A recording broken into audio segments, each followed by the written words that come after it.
वंदनीय माताएं, बहनें, महापुरुष, आप सभी लोगों के पावन चरणों में नमन वंदन।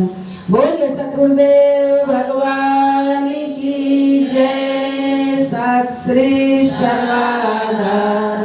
बड़ा ही सुंदर समय है जिस अमृत बेला में आप सब सतगुरु के चरणों में, परमात्मा के सानिध्य में हम आप सभी यहाँ उपस्थित हुए हैं।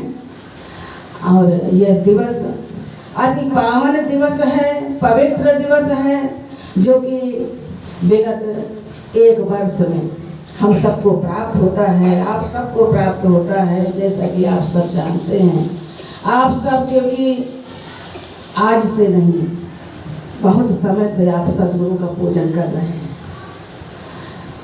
वास्तव में फसल जैसा बताया गया कि आषाढ़ मास में ही किसान अपने खेत को बनाता है, बहुत अच्छे से बनाता है कि इसमें जो भी बीज डाल दिया जाए वो अपने आप बिना किसी भी बाधा के उत्पन्न हो जाए, उग आए और वो सबल पौधा बने, बलिष्ठ जो है हमें फसल मिले।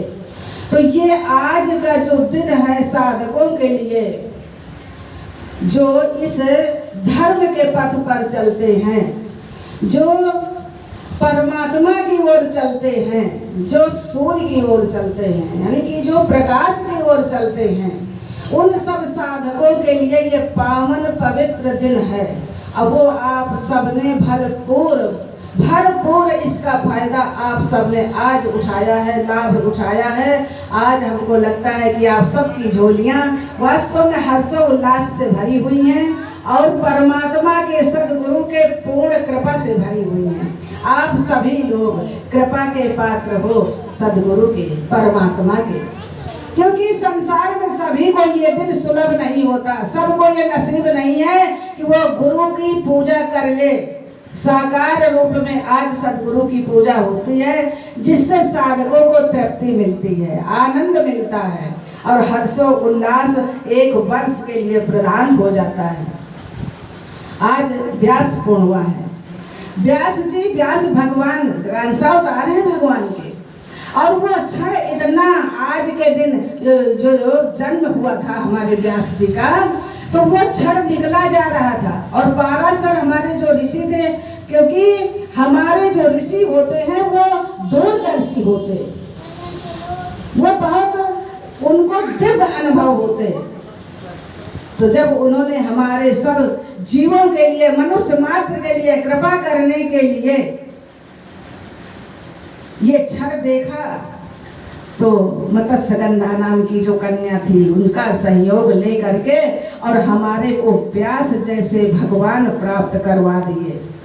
और आज वह व्यास पूर्णिमा, इतने धर्म ग्रंथ व्यास जी ने हमारे रचे हैं कि जो आज कोई भी वक्ता हो, बड़ा से बड़ा वक्ता हो, छोटा से छोटा वक्ता हो, या घर में हम धर्म शास्त्र जो भी जो है पढ़ते हैं, सुनते हैं, कहते हैं, वो सब हमारे श्री व्यास जी की देन है और हमारे गणेश भगवान जी की, गौरी नंदन जो गौरी पुत्र हैं, उनकी कृपा है, जिससे आज हम सब धर्म को पहचान पा रहे हैं, धर्म की ओर अग्रसर हो पा रहे हैं और इस परमात्मा को जान पा रहे हैं, जिसके लिए जन्म जन्म मुनि जतन कराही, अंत राम कहीं आवत नहीं। ऐसे राम को आप सबने जाना है। कौन कहेगा कि आपने राम को जाना है?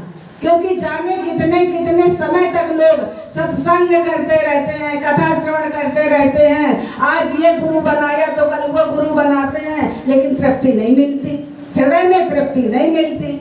क्योंकि वो तृप्ति तो कोई दूसरी चीज है जिसको तत्ववेता सद्गुरु, श्रोत्रिय ब्रह्मनिष्ठ सद्गुरु प्रदान कर सकता है। वो परम तत्व की जानकारी आप सबको हो गई है।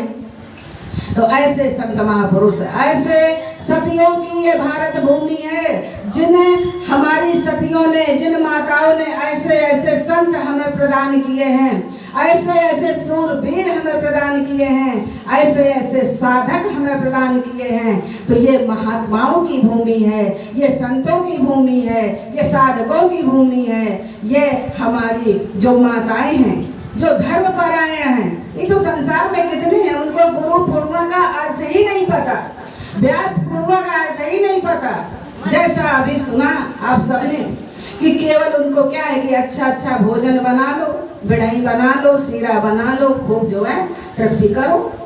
तो उधर पोषण तो चाहे अच्छा बना के करो और चाहे जैसे वो तो होना ही है, त्योहार मनाओ खूब, लेकिन त्योहार तो अब समझ में आया ना। करमेती की कथा एक दिन आई थी। करमेती क्या है? करमेती एक बेटी थी जिसका नाम था, और गोवर्धन एक डाकू था। इसकी कथा आप सबको श्रवण करवाएंगे कभी। तो गोवर्धन डाकू तो गुरुदेव से कथा एक ही सुना दोनों ने। उस श्याम सुंदर की कथा गुरुदेव ने सुनाई, लेकिन करमेती ने अपने हिसाब से लिया और गोवर्धन डाकू ने अपने हिसाब से लिया। अब गोवर्धन डाकू ने जिस प्रकार से वर्णन किया था कि सोने का मुकुट, सोने के कर्ण फूल, सोने के बाजूबंदे, सोने के कंगन, सोने का बढ़िया सुंदर कंठा पहने हुए हैं, और सोने के बांसुरी जो है उसमें सोने की परत, हीरा मणि मुक्ताओं की परत चढ़ी हुई है। सोने का भगवान कमर में कंगनी पहने हुए हैं, सोने की पायल पहने हुए हैं। इतने सुंदर कपोल हैं भगवान के, इतने सुंदर जो है ये अधर है भगवान के, इतना सुंदर ग्रीवा है भगवान की। तो करमेती ने अपने हिसाब से लिया और गोवर्धन डाकू ने अपने हिसाब से लिया, और दोनों चल पड़े। वृंदावन पहुंचते हैं। गुरुदेव ने जैसा कहा, ये कथा पूर्ण रूप से फिर कभी श्रवण करवाएंगे समय के अभाव में। तो लेकिन अब करमेती जाती है तो गोविंद के दर्शन करती है, तो गोविंद के दर्शन पाकर के गोविंद की हो जाती है। और ये जो डाकू जाता है तो ये आभूषणों के लालच में जाता है। तो परमात्मा कृपा तो डकैत पर भी करते हैं, लेकिन उसको द्रव्य दे करके, धन दे करके वापस करते हैं और कहते हैं कि इस जन्म में तुम राज को भोगो, क्योंकि तुम धन के लालची थे, लालसा थी तुम्हारे अंदर धन पाने की। तो तुम इस जन्म में ये जो ऐश्वर्य भोगो, अगले जन्म में तुम मुझे प्राप्त होगे। और करमेती को आज ही परमात्मा ने स्वीकार कर लिया। तो करमेती यानी कि का माने ब्रह्म और रा माने रस और मेध यानी कि मेधा माने बुद्धि। तो जो कर्मेती है यानी कि जो काम में ब्रह्म का जो रसास्वादन करती है, जिसकी बुद्धि वो ब्रह्म का ही रसास्वादन करते करते ब्रह्म में ही समाहित हो जाती है। तो जब ऐसी दृष्टि हमारी हो जाए, दृष्टि हमारी जो दृष्टि है, दृष्टि ब्रह्ममयी कृत्वा पश्येत ब्रह्ममयी जगत, ऐसे हमारी दृष्टि हो जाए। ब्रह्म ज्ञान बिन नार नरो और करे न दूसर बात, और कौड़ी लागे मोह बस और करे विप्र गुरु घात।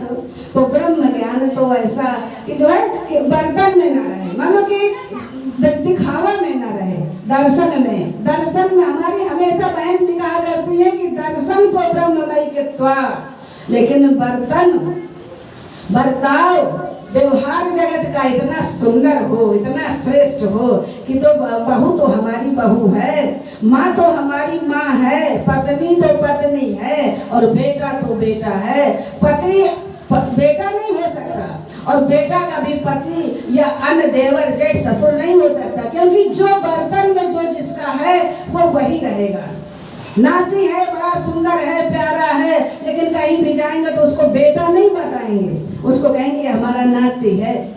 अब उसके गुणों से अंकलन लगा लो कि अजय इसका, इस व्यक्ति का, इस माता का, इस पिता का, इस भाई का यदि नाती इतना अच्छा है तो इसका बेटा कितना अच्छा होगा। यदि इसकी बेटी इतनी अच्छी है तो इसकी माँ कितनी अच्छी होगी। उसके गुणों से खुद अंकलन लगा लो। लेकिन ये तो नहीं कहा जाएगा कि नहीं ये हमारी माँ है, नहीं ये हमारी बेटी है। जो है बर्तन में वही बताया जाएगा। तो पुत्र पवित्र किए कुल दो, धवल जगस सुजस धवल जग जाने सब को। तो हम अपने में पवित्रता लाएं। और जो ये त्योहार है, जो व्यास पूर्णिमा का जो वर्ष में हमको मिलता है, ये हमारे को यही बताता है कि अपने को इतनी उपजाऊ भूमि बना लो, इतना जो है सरल बना लो, इतना सहज बना लो कि चाहे जितनी वर्षा आए, चाहे जो कुछ आए, आंधी तूफान आए, लेकिन हमारा बीजा नष्ट ना होने पाए, हमारा बीज वृक्ष बने और बढ़िया सी फसल इतनी परपुष्ट हो। और जब वो किसान, जब हम काट के घर लाते हैं तो हमारे भंडारे भर जाएं।